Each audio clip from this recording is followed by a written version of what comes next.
नमस्कार। उत्तराखंड में करण मेहरा ने बहुत ही एग्रेसिव होकर मुख्यमंत्री पुष्कर सिंह धामी को खुले मंच पर बहस की चुनौती दे दी है। अंकिता भंडारी की मां के सोशल मीडिया पर आए एक वीडियो ने उत्तराखंड की राजनीति में एक बार फिर से उबाल ला दिया है। बीजेपी और कांग्रेस की ओर से गर्मा गर्मी बहुत अधिक बढ़ गई है।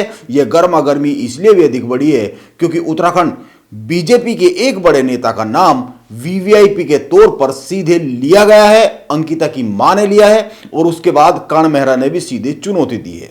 यह नाम अंकिता की मां के साथ साथ पिता ने भी अपनी उस चिट्ठी में लिखा है जो उन्होंने जिलाधिकारी को लिखी है। और करण मेहरा ने भी अपनी प्रेस कॉन्फ्रेंस कर कई सारी बातें कही है। इन्हीं पर बात करेंगे। अंकिता भंडारी की मां के वीडियो और पिता की चिट्ठी सामने आने के बाद, सोशल मीडिया पर आने के बाद खुद कांग्रेस के प्रदेश अध्यक्ष करण मेहरा ने एक प्रेस कॉन्फ्रेंस की जिसमें वो बहुत ही एग्रेसिव हो गए। उन्होंने उत्तराखंड के मुख्यमंत्री पुष्कर सिंह धामी को खुली चुनौती देते हुए कहा कि अगर मुख्यमंत्री धामी और बीजेपी के प्रदेश अध्यक्ष महेंद्र भट्ट में साहस है तो मुझसे खुले मंच पर आकर बहस कर ले।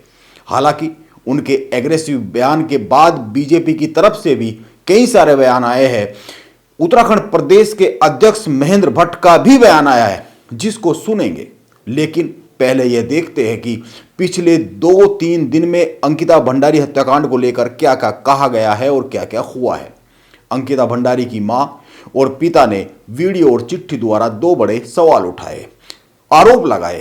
पहला, अभी तक यमकेश्वर से बीजेपी विधायक रेणु बिष्ट और यमकेश्वर के तत्कालीन एसडीएम पर अभी तक कार्रवाई क्यों नहीं हुई है? क्योंकि अदालत में जेसीबी चालक ने जो बयान दिया है, इन दोनों के कहने पर ही उसने वंत्रा रिजॉर्ट में जेसीबी चलाई थी, यह उसने कहा है। अंकिता इसी रिजॉर्ट में काम करती थी, यानी यह एक तरह से क्राइम सीन था। भले ही उसकी हत्या इस रिजॉर्ट के बाहर हुई हो, लेकिन वहां पर उसका कमरा था जिसमें वो रहती थी और यह रिजॉर्ट इस पूरी घटना से जुड़ा हुआ था, इसीलिए इसको क्राइम सीन माना गया।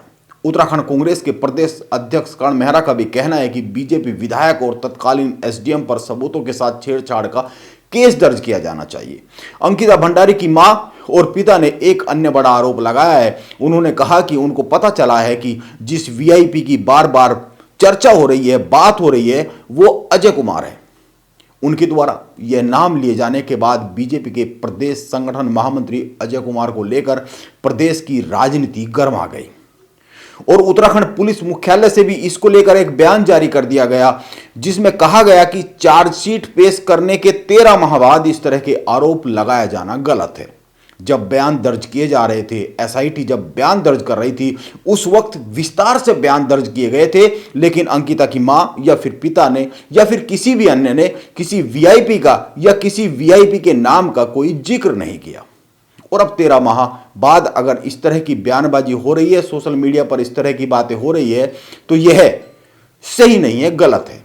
अंकिता की मां और पिता के इन आरोपों के बाद उत्तराखंड की राजनीति में जो भूचाल आया है, उत्तराखंड कांग्रेस के प्रदेश अध्यक्ष करण मेहरा और बीजेपी के जो प्रदेश अध्यक्ष है महेंद्र भट्ट, इसको लेकर आमने सामने हो गए।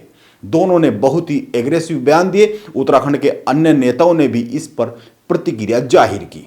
किसने क्या कहा, यह जानने से पहले करण मेहरा और महेंद्र भट्ट ने क्या कहा, यह सुनते हैं। इसके बाद यह भी जानेंगे कि उत्तराखंड सरकार अभी तक अंकिता भंडारी हत्याकांड में क्या क्या बड़ी घोषणाएं कर चुकी है और क्या क्या एक्शन ले चुकी है। देखिए, मैंने अंकिता भंडारी की मदर का एक वीडियो वायरल हुआ था और उनके पिता ने एक चिट्ठी लिखी है आज, जिसमें उन्होंने बीजेपी के एक बड़े नेता के ऊपर आरोप लगाया है कि वीआईपी वही है। और हमने ये मांग की है कल, क्योंकि मुख्यमंत्री ने कांग्रेस को चैलेंज किया था, नैतिक साहस की बात कही थी।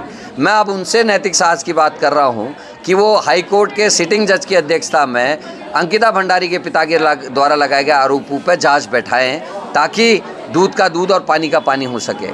तो आज नैतिक साहस बीजेपी दिखाए। हम 14 तारीख से भारत जोड़ो न्याय यात्रा के समर्थन में अंकिता भंडारी को न्याय दिलाने के लिए हर जिले, हर ब्लॉक में, हर विधानसभा में अपनी पद यात्राएं निकालेंगे अपने नेताओं के, अपने अध्यक्षों के नेतृत्व में, और अंकिता के पिता की कही हुई बात को जन जन तक पहुंचाने का काम करेंगे।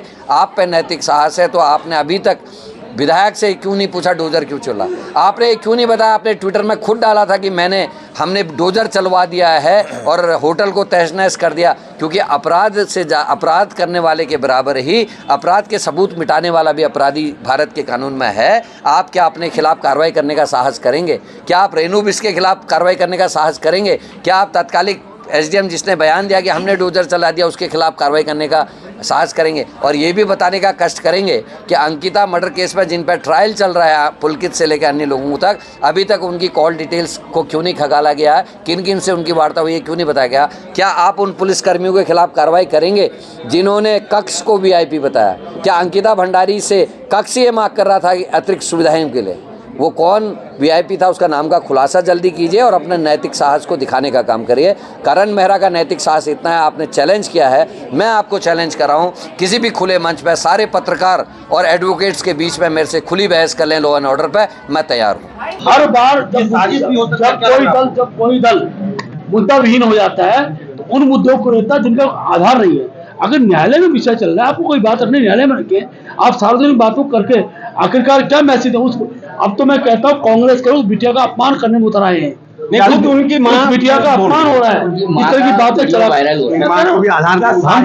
हमें हर व्यक्ति को, चाहे उनकी माँ है पिता है, हर व्यक्ति न्यायालय पर बात करने का अधिकार है। बाहर इस प्रकार की चित्रधारी करके उस बिटिया का अपमान कम से कम मौत पर नहीं होना चाहिए। इस नए घटनाक्रम पर हरीश रावत का भी बयान सामने आया है। हरीश रावत ने कहा है कि वीआईपी को विशेष सेवा देने से मना करने पर ही अंकिता भंडारी की हत्या हुई। कांग्रेस 3 दिन उत्तराखंड में इसको लेकर पदयात्रा निकालेगी हर जिले में, और देहरादून में जो पदयात्रा होगी उसमें वो शामिल रहेंगे। ये हरीश रावत ने अपने सोशल मीडिया पेज पर लिखा। उत्तराखंड कांग्रेस ने अंकिता की मां के नए बयान के बाद उत्तराखंड में 14 जनवरी से 3 दिन तक हर जिले में पदयात्रा निकालने की योजना बनाई है। यह यात्रा 14 जनवरी से इसलिए शुरू की जा रही है क्योंकि देश में राहुल गांधी अपनी दूसरी पदयात्रा की शुरुआत कर रहे हैं, 14 जनवरी से ही शुरुआत कर रहे हैं। और कांग्रेस अंकिता भंडारी हत्याकांड को लेकर 2024 के लोकसभा चुनाव में, खासकर पौड़ी लोकसभा सीट पर, वैसे तो पूरे उत्तराखंड में, लेकिन पौड़ी लोकसभा सीट पर इसको एक बड़ा मुद्दा बनाना चाह रही है। इसीलिए बीच बीच में गणेश गोदियाल भी, जो पौड़ी लोकसभा सीट को लेकर एक बड़े दावेदार है, टिकट के बड़े दावेदार है, वो भी गणेश गोदियाल भी इसको लेकर बीच बीच में कोई ना कोई बयान देते रहते हैं। अब कर्ण मेहरा पूरे प्रदेश में पदयात्रा निकालने की घोषणा कर रहे हैं। बड़ा सवाल यह है कि आखिर उत्तराखंड की मौजूदा सरकार ने अंकिता भंडारी हत्याकांड में अब तक क्या क्या घोषणा की है और क्या क्या निर्णय लिए हैं। यमकेश्वर के वंतरा रिजॉर्ट में काम करने वाली 19 साल की अंकिता भंडारी की 19 सितंबर 2022 में हत्या की गई थी। और उसके बाद अगर उत्तराखंड की सरकार, धामी सरकार के 2-3 बड़े फैसले और जो उस समय पे आरोप लगे उन पर उत्तराखंड सरकार ने क्या फैसला लिया, क्या एक्शन लिया, उनकी अगर बात करें तो एसआईटी ने 16 दिसंबर 2022 को इस मामले में कोर्ट में चार्जशीट पेश कर दी। 19 जुलाई 2022 को अंकिता के पिता ने डीएम को पत्र लिखकर इच्छा जताई थी कि इस मामले में अवनीश नेगी को सरकारी वकील नियुक्त किया जाए। उनका आरोप था कि जो उस समय मौजूदा वकील थे, उनका आरोप था कि वो मुकदमे को कमजोर कर रहे हैं। डीएम से उन्होंने इस तरह की इस मांग को लेकर एक पत्र लिखा था और डीएम ने उस पत्र को शासन की अनुमति के लिए भेज दिया था और शासन ने अंकिता भंडारी के पिता की इच्छा के अनुसार अवनीश नेगी को सरकारी वकील नियुक्त कर दिया था। शुरू में इस मामले की जांच राजस्व पुलिस ने शुरू की थी, क्योंकि ये जो पूरा जहां पर घटना घटी वो राजस्व पुलिस के दायरे में आता था, लेकिन बाद में धामी सरकार ने रेगुलर पुलिस को इसकी जांच सौंपी। इसकी जांच के लिए एसआईटी का गठन किया गया। विपक्ष इसको, जो अंकिता भंडारी हत्याकांड है, इसकी सीबीआई जांच की मांग को लेकर हाईकोर्ट भी गया था, जिस मांग को हाईकोर्ट ने खारिज कर दिया था।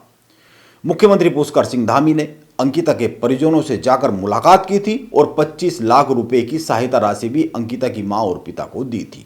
जैसा कि मैंने बताया, उत्तराखंड पुलिस ने अब अंकिता की मां के वीडियो सामने आने के बाद और पिता द्वारा डीएम को, पौड़ी के डीएम को चिट्ठी लिखे जाने के बाद और कांग्रेस के ये जो आरोप लग रहे हैं, कांग्रेस ने जो लगाए, इसके बाद उत्तराखंड पुलिस मुख्यालय ने भी एक बयान जारी किया है। देहरादून पुलिस मुख्यालय से जारी हुए बयान में कहा गया है कि एसआईटी 16 दिसंबर 2022 को कोर्ट में चार्जशीट पेश कर चुकी है।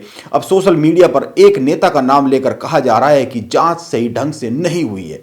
पुलिस ने इस तरह के बयानों को दुर्भाग्यपूर्ण बताया है। साथ ही कहा है कि अगर अंकिता के माता पिता के पास कोई सबूत है अपनी बात के पक्ष में तो अब भी एसआईटी को दे सकते हैं। एसआईटी अब भी इस प्रकरण में जांच कर कानूनी रूप से त्वरित कार्रवाई करेगी।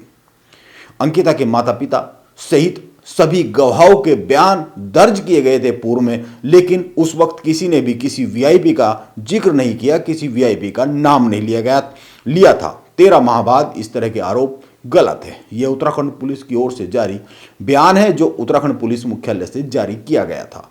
यह मामला अभी अदालत में विचाराधीन है, गवाही चल रही है। देखना होगा परिणाम किस तरफ आता है। लेकिन 2024 के चुनाव में उत्तराखंड में यह एक राजनीतिक मुद्दा भी, एक चुनाव का मुद्दा भी बनता हुआ साफ साफ दिख रहा है। नमस्कार, मैं योगेश राणा।